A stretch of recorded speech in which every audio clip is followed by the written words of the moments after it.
Assalamualaikum students, welcome to another online class of social studies. I hope you all are fine and safe. God bless you all. Let's start our today's lecture. Today we are going to discuss our second heading, types of glacier. The unit is same, it's unit number 2, natural landform, and it's on page number 20 of your book. See this, natural landforms, page number 20 of your book. Okay, and we are on heading types of glaciers. It's on page number 22. See this, page number 22 and types of glaciers. Okay, now as we have discussed in our previous class regarding the internal structure of the earth, erosion, depositional landforms and the glaciers. What are the glaciers? Basically they are the huge masses of the ice. In this class we are going to discuss different types of the glacier, that they are not similar, they are having different types. So let's start now.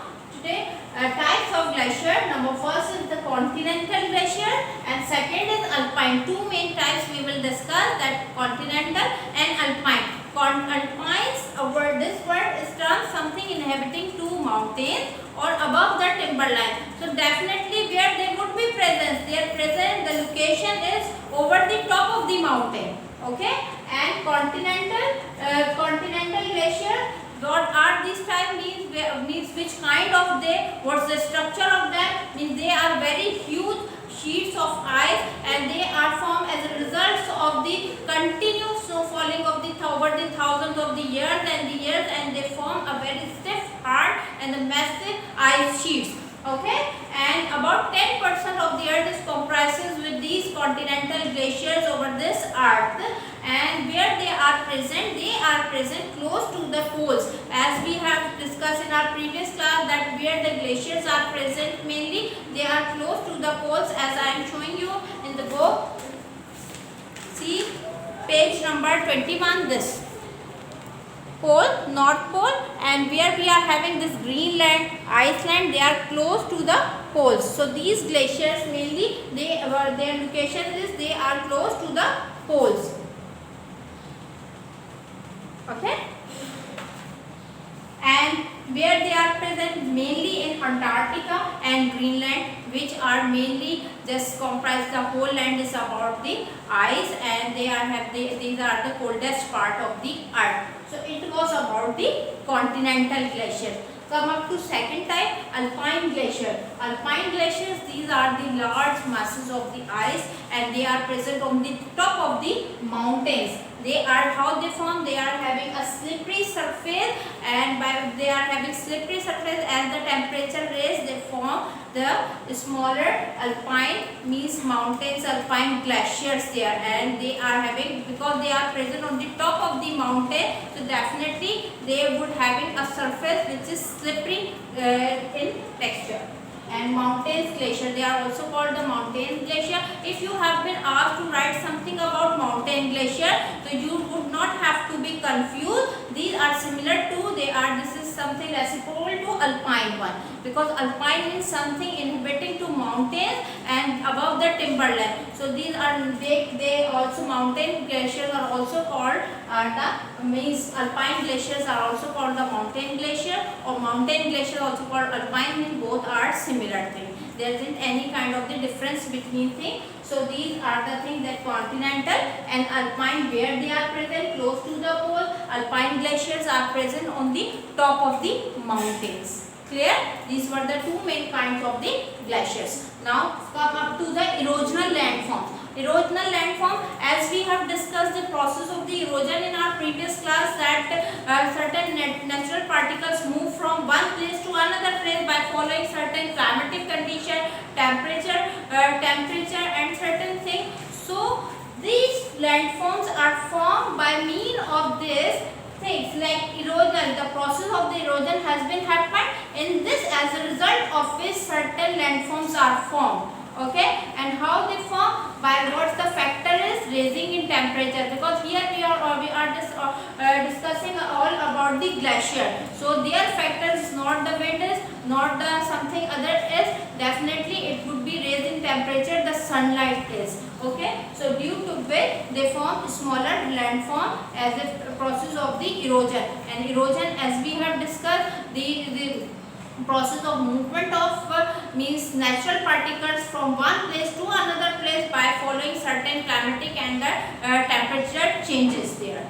Okay, now second one, U-shaped valley. U-shape means when you are having them, you will have a clear idea, a quick idea in your mind that they are making a structure of U. Okay, alphabet U. So that's why we are calling them U-shaped valleys. They are flat and wide in structure, slippery in forming, slippery. They are having the texture is slippery, and in Pakistan mainly the Hunza valleys is the best example of U-shaped valleys. Okay, they form a curve in them. Okay, and alpine glaciers, where they are present in alpine glaciers in mountains, they are present. U-shaped valleys basically present in the mountainous areas. U-shaped valley basically present in the alpine mountains. And the Yosemite Valley in USA is the well-known, is the famous U-shaped valley in the world. Means this is the famous. If you have been asked to find what's the name of the famous U-shaped valley in the world, so it would be Yosemite in USA. Okay. Now come up to our next kind. This one we are having cirques.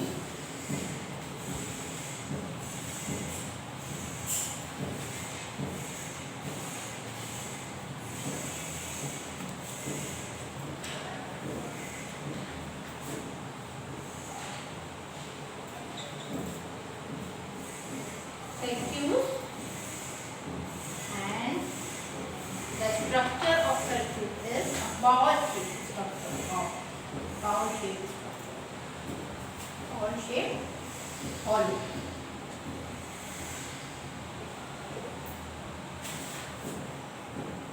Top of the mountain they are present. And second thing, when the ice eventually made, it formed a lake structure in the bottom of the cirques. Lake formation. Okay. So what are cirques? Basically, cirques, they are the ball-shaped hollow structure present on the top of the mountains, and this one is also a kind of the alpine one. Means these are all the chain which is interlinked to alpine one. Alpine means mountainous. So they are present on the top of the mountain. And the most important thing is that they form formation. They possess the characteristics of the formation of the lake. Means where they form the lake, as the temperature is eventually the ice gets melt, due to which they just slip it down towards the downwards the mountain, and they are having a huge means a huge water content there. That's why they form a smaller lake there in the bottom of the cirques. Means the water is the same which the melted ice is just touching to the floor. This will form a lake in the bottom of the cirques. Okay. Eritus, jiggled, unequal, cut.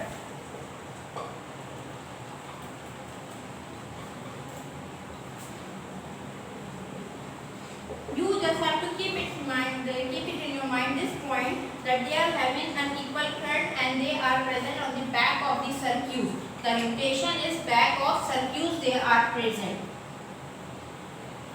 What the location of eritus is? Means back of the cirques they are present. And what's the pattern of this? What's the structure of this? They are having an uneven structure, unequal structure, jiggled structure. They are having the ridge surface, narrow ridges.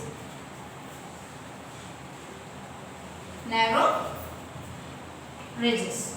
Okay. So it's all about the eritus, means jiggle structure. They are having unequal curves and they are present on the back of the cirques and narrow and ridge. As we have this saying here, jiggled unequal cuts, so definitely it would be narrow and ridge is. Okay. Now come up to our last one. The last type is the horns.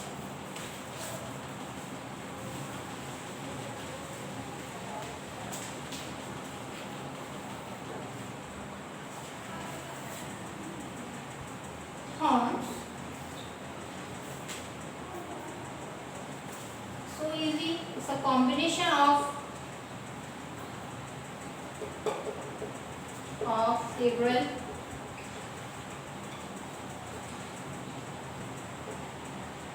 circuits. And Matterhorn in Switzerland is the famous example of the horns this type.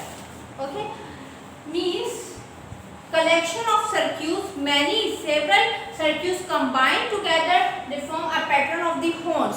Okay, and it's just the most important thing is which has been discussed in your book as well, that what's the famous example or what the well-known example of horn is in the world. This one is the Matterhorns in Switzerland. If you have been asked to define the most important means the example of horns in the world is this one, the location is Switzerland and the name is Matterhorns. Okay, and if you have been asked to define means U-shaped valley in Pakistan, what you would reply? Means we have learned that U's made in USA, but in Pakistan, in your homeland, what it would be? It would be the Hunza Valley in Pakistan. Means you are discussing, when we are discussing the thing, we must know about our homeland as well, that these are the things which are present in our motherland too. So these are the things that U-shape, Hunza valleys, and the horns as we have discussed like Matterhorns in Switzerland. Is that clear? So these were the types of the glaciers as we have discussed in our class. Glaciers we have discussed in our previous class. Erosion, the process erosion, this term erode, erosion repeatedly being used in our lecture. So I am again defining this definition in a very short manner, that erosion is the process of the movement of the natural particles from one place to another place by following certain natural climatic changes. Okay, so these are the things. Types of glaciers we have discussed. Two main types: continental, alpine. Alpine refers to mountains. Location is mountain. The top of the mountain they are present. Okay, and different kinds of the means which are interlinked to alpine mountains we have discussed like Eretus, U-shaped valleys, cirques, horns. These were all about the things regarding the types of the glaciers. I hope you all got everything properly which we have discussed in this class. Follow the homework folder properly. The questions has been mentioned in the homework folder. You have to read the lecture properly, then write the answers by yourself in your copy. Okay, and whatever the picture has been given you to draw this, you don't have to go, do not ask that we have to photostat it or we have to just having a printout with it. No, you just have to draw it by your own hand by using pencil colors and pencils. Okay, I hope you have got everything. Now take care and Allah Hafiz by my side.